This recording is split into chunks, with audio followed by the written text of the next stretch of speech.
Bien, bonjour les terminales L. Alors vous trouverez donc dans votre cahier de texte le plan d'une leçon sur laquelle je vous mettrai en complément une trace écrite un peu plus renseignée dans les jours ou les heures qui viennent, puisqu'aujourd'hui on est censé traiter du système politique de la France depuis 1946. Alors système politique, ça veut dire normalement non seulement les institutions, mais le rapport entre les institutions, la société et les gens. Et tout ça dans le cadre donc d'un chapitre qui, vous vous en souvenez, porte sur la gouvernance. Donc, ça veut dire que globalement, il s'agit de brosser une espèce de panorama d'événements de la quatrième et de la cinquième République depuis la Libération, tout en gardant à l'esprit ce qu'on a dit sur la notion de gouvernance, autrement dit qu'un bon gouvernement suppose un leadership, donc un ou des dirigeants qui savent où ils veulent aller, une légitimité, c'est-à-dire un groupe dirigeant qui soit soutenu par sa population, soit parce que la population pense que ce groupe dirigeant a été élu dans des bonnes conditions, soit parce que ce groupe dirigeant apprécie les idées donc des leaders. Et puis il y a la notion de performance, donc d'efficacité.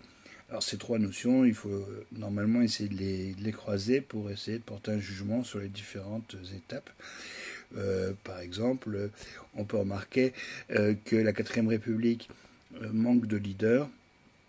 Elle manque aussi de légitimité assez souvent parce que le mode de fonctionnement électoral notamment fait que les majorités sont fragiles. Par contre, elle est assez performante si on fait le bilan de son action. Donc voilà, il s'agirait d'avoir un point de vue un peu différencié et nuancé sur les choses. Alors je vous ai mis un plan, donc euh, l'État, les gouvernements et l'administration de la France depuis 1946 sont partagés entre conservation des héritages, désir de réforme et contraintes extérieures. Ensuite, il y a un certain nombre de mots dans le plan qui mériteraient une explication. Dirigisme, reconstruction, quatrième République paradoxalement décriée, etc. On verra si vous êtes capable de trouver l'explication de ces mots et de ces expressions qui ont été surlignés dans le cours. Maintenant, rapidement, pourquoi est-ce qu'on parle d'un État et de gouvernement et d'administrateurs qui sont partagés entre conservation des héritages, désir de réforme et contraintes extérieures? Parce qu'effectivement, depuis 1946, l'État est confronté à des ambitions ou des projets un peu ambivalents. D'abord, il y a l'idée de conserver la tradition française de centralisation de l'État, qui est une caractéristique forte de nos habitudes politiques, notre système de gouvernement et d'administration en France. Donc l'État français est un État très unitaire. Cette centralisation est encore renforcée par la Révolution, et notamment parce que la notion de privilège territorial est vue comme scandaleuse en France. Donc l'État s'efforce d'assurer ce qu'on appellerait l'isonomie, l'égalité entre tous les citoyens, ce qui évidemment a retardé assez considérablement l'adoption de mesures favorables à la mise en place de collectivités territoriales telles que les régions. Finalement, on a commencé à décentraliser seulement dans les années 80 avec beaucoup de retard parce que l'État répugnait à changer ses habitudes centralisées et sans doute parce que l'opinion même était assez peu prête à accepter une telle évolution. D'ailleurs, on a décentralisé et pas régionalisé, c'est pas la même chose. Ensuite, il y a des aspirations évidemment à la modernisation et aux réformes en France, notamment dans les années 50, postérieurement donc à la Deuxième Guerre mondiale. Il y avait l'envie de réformes démocratiques, puisqu'on sortait du nazisme, de l'occupation. Dans les années 60-70, les jeunes gens issus du baby-boom sont arrivés à l'âge adulte et ils avaient envie de renverser la table et de, disons, d'imaginer une façon de vivre différente de celle de leurs aînés. Donc il y a eu des tendances comme ça très émancipatrices et nouvelles. Et en même temps, beaucoup de contraintes extérieures. Ça veut dire que depuis 1946, la France n'est pas en dehors du monde, donc elle a subi pas mal de problèmes politiques. Alors, dans le cadre de la guerre froide et de la décolonisation, évidemment, les gouvernements n'ont pas fait toujours ce qu'ils voulaient et ils ont dû recourir à des mesures parfois vécues comme exceptionnelles, mais qui ont fini par s'institutionnaliser. Et en même temps, nous sommes en pleine mondialisation contemporaine, donc la France a dû faire face à des contraintes extérieures telles que la nécessité de coopérer avec ses voisins, c'est la construction européenne, qui veut dire abandon successif de souveraineté. Et puis, il a fallu également s'adapter à l'ouverture des marchés mondiaux, donc des effets négatifs tels que ce qu'on peut appeler des délocalisations, des pertes d'emplois, et puis des aspects plus positifs, hein, avec des mobilités et une société plus ouverte aux influences mondiales. Donc dans ce cadre assez évolutif, le système politique français lui-même a évolué, il n'est pas resté identique, et on a eu plusieurs réformes constitutionnelles notamment, et puis beaucoup de changements politiques, dont certains s'accélèrent actuellement. On voit que les partis qui traditionnellement dominaient la scène sous la Ve République, disons depuis le départ du général de Gaulle, sont aujourd'hui en très mauvais état. Et donc, au lieu d'avoir à peu près quatre forces, deux à droite et deux à gauche qui s'équilibrent, on est dans un système différent.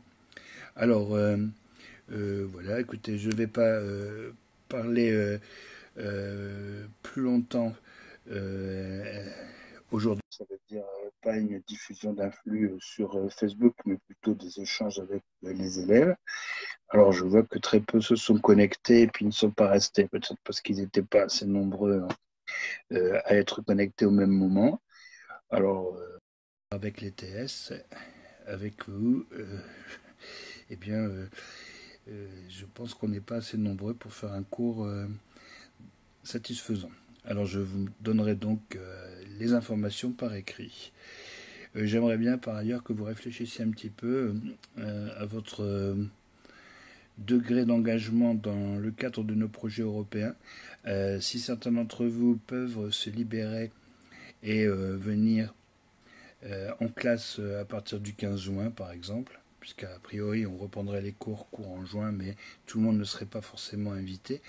On pourrait imaginer qu'une petite équipe de gens très concernés viennent au lycée et puissent, avec Pauline, faire le tournage que nous avions prévu de faire en conclusion de notre projet Erasmus. Ce qui permettrait quand même de ne pas avoir un projet un peu avorté, un projet sans fruit, sans résultat. Donc voilà, j'espère que parmi le groupe des TL et des TES2, on aura 7, 8, 9 élèves qui peut-être seraient plus impliqués que les autres et qui souhaiteraient participer au tournage, soit devant, soit derrière la caméra, soit les deux d'ailleurs.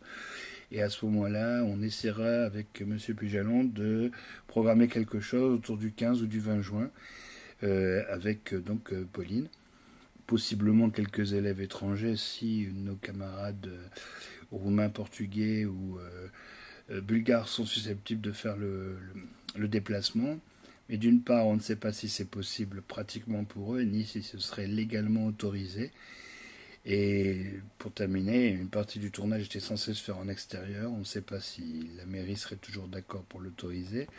Et si on le fait au lycée, il faudra bien entendu que l'administration de l'établissement en soit informée également. Donc tout ça reste hypothétique, mais pensez-y quand même, parce que si d'ici 8 ou 10 jours, on a une fenêtre de tir pour organiser le tournage à la mi-juin, il faudrait qu'on ait assez rapidement l'identité des gens que ça intéresse.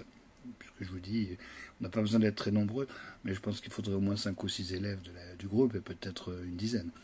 Voilà, écoutez, c'est le premier jour de déconfinement et comme prévu, il fait un temps épouvantable, ce qui veut dire que vous allez peut-être rester enfermés ou alors peut-être partie d'entre vous se sont précipités dans les centres commerciaux pour retrouver une vie sociale sans prendre le risque d'être mouillés, ce qui explique la faible audience de notre conférence aujourd'hui.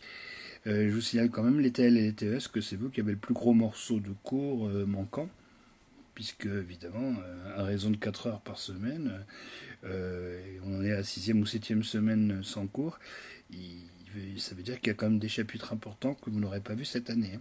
Donc justement, cette question du fonctionnement politique des institutions et de la société française depuis la libération essayez de prendre la peine de lire le cours, même si vous n'étiez pas présent aujourd'hui. Allez, bonne